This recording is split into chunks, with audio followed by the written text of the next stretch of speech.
My Lord and my God, I firmly believe that you are here, that you see me, that you hear me. I adore you with profound reverence.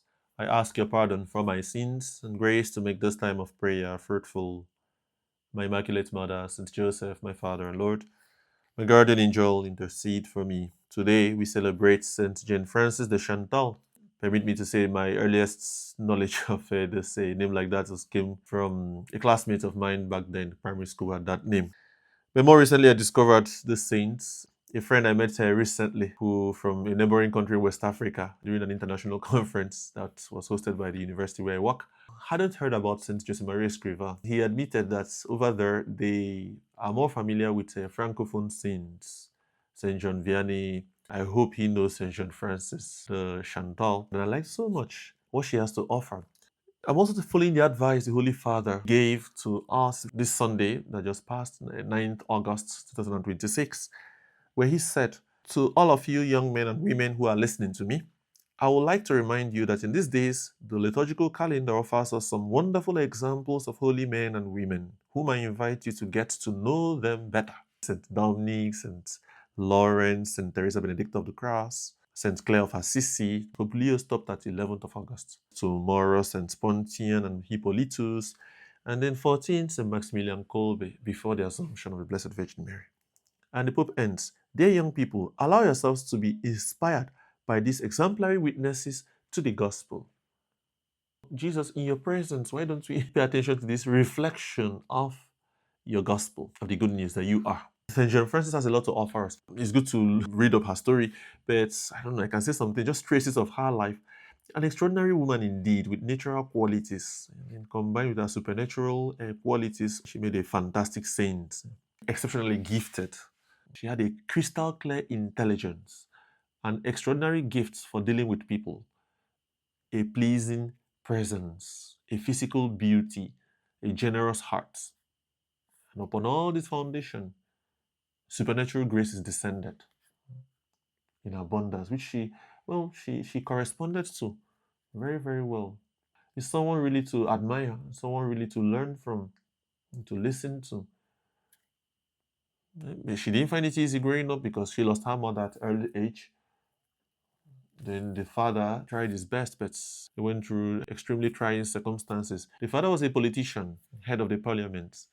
Apart from being faithful to the dynasty, he was also very, very faithful to his Catholic faith. So he was uncompromising. And this was a good example for St. John Francis. She grew up, and when she was 20, she got married to a noble, Baron de Chantal. He was 7 years older than her. They lived 8 years of their marriage with 4 children. I say 8 years because his life, the life of the husband of Saint Jean Francis de Chantal, came to an end through an accident. But this man spent the last moment of his life forgiving the one who was the involuntary cause of that accident. After the death, because they were so close and the bonding, the intimacy, and the love was there, it was great suffering for Saint Jean Francis. She didn't have any option than to bear the grief and devote herself entirely to raising the children, education of her children, 4 children in earth years. Moved by the impulse that was partly religious and partly born of love for her late husband, she made a vow of chastity, that is continence. From then on, she dedicated herself a lot to religious practices and charity. As a widow, she had attractive possibilities, but she chose to be with her father-in-law, who was a peculiar man with strong character, who was a bit difficult to live with compared to the comforts that St. John Francis was familiar with. She could have also gone to her father, who adored her, but she decided to spend time with this man. It wasn't easy, and was also thinking of the soul, working for the salvation of the soul of this father-in-law. Later in her life, she met a saint, a very popular saint. St. Francis de Sales, a great humanist, one of the most exceptional personalities history has known, the author of the Introduction to a Devout Life. So he and St. John Francis de Chantal founded an order, the Order of the Visitation. Anyway, she met one day St. Francis de Sales. He was in a retreat, particularly that she listens to.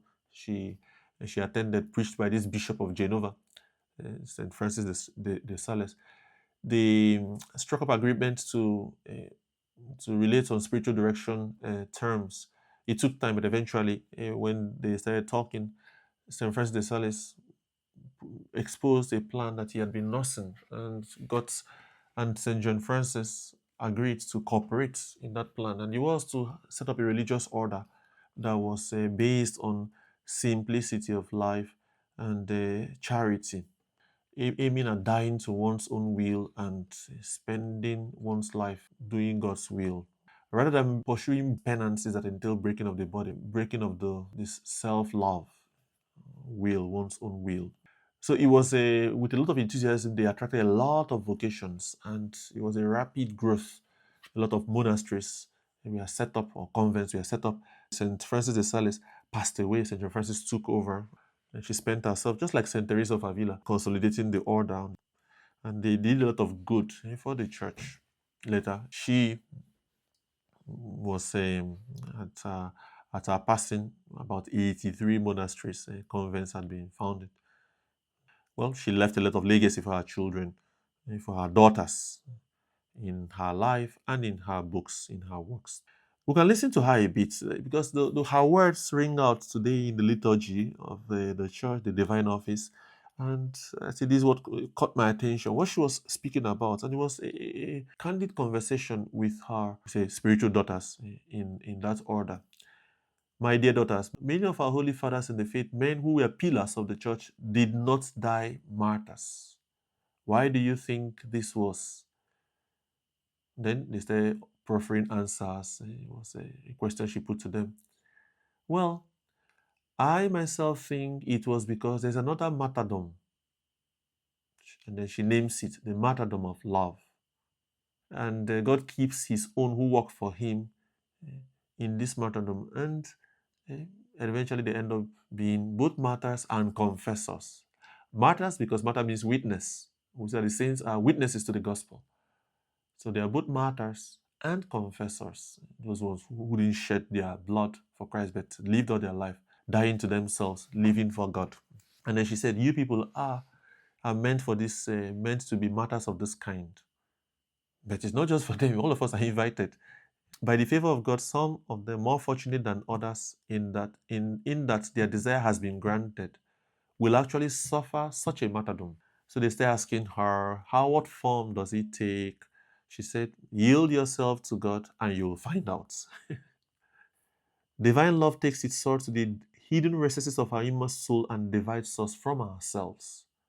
The pains she had undergone in order to do God's will, in order to work for God. They asked her, how long does this martyrdom take? And she said, from the moment when we commit ourselves unreservedly to God until our last breath. And then I'm speaking of people who keep nothing back to themselves, but instead are faithful in love. So this self-giving love and perseverance, faithfulness, something that she had as pillars for this martyrdom of love. Then they asked her, okay, which one is greater? Martyrdom of the body as against martyrdom of love that she was speaking about. She said, we should not worry about equality. I don't even think, however, that the martyrdom of love can be relegated to the second place. She quotes Song of Solomon, the last chapter, 8, verse 6. Put me as a seal upon your heart, as a seal upon your arm, for love is strong as death. And so that we die loving. By loving, we die to ourselves. For the matters of love suffer infinitely more in remaining in this life so as to serve God than if they died 1,000 times over in testimony to their faith and love and fidelity. She's leaving us with a powerful lesson here. We can now be witnesses to the gospel. As we follow this advice from the Holy Father too, look at the saints, learn from them. They are witnesses to the gospel. Jesus, they are real witnesses.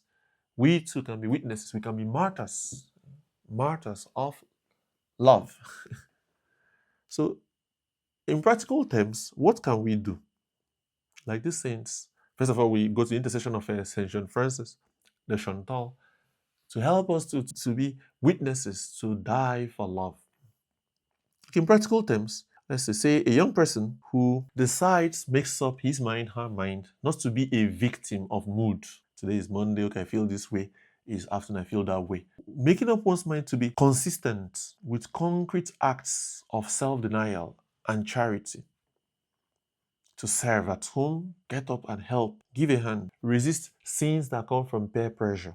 The commitments we make to prayer, keep them, not subject to moods. To think of our fidelity, our faithfulness as white martyrdom. I may not be called to be martyr by blood, it's white martyr. Witness, martyrdom of love, persisting, strong as death. Okay, a mature Christian will accept that long obedience that comes by vocation, by calling, marriage, persevering in marriage, parenting, caregiving, looking after someone, working, parish service, even when it costs my comfort, I have to sacrifice my recognition or control. And this commitment has to grow steadily. Some people like drama. There are many saints that are not known for those dramatic things. Yeah, there are certainly many stories.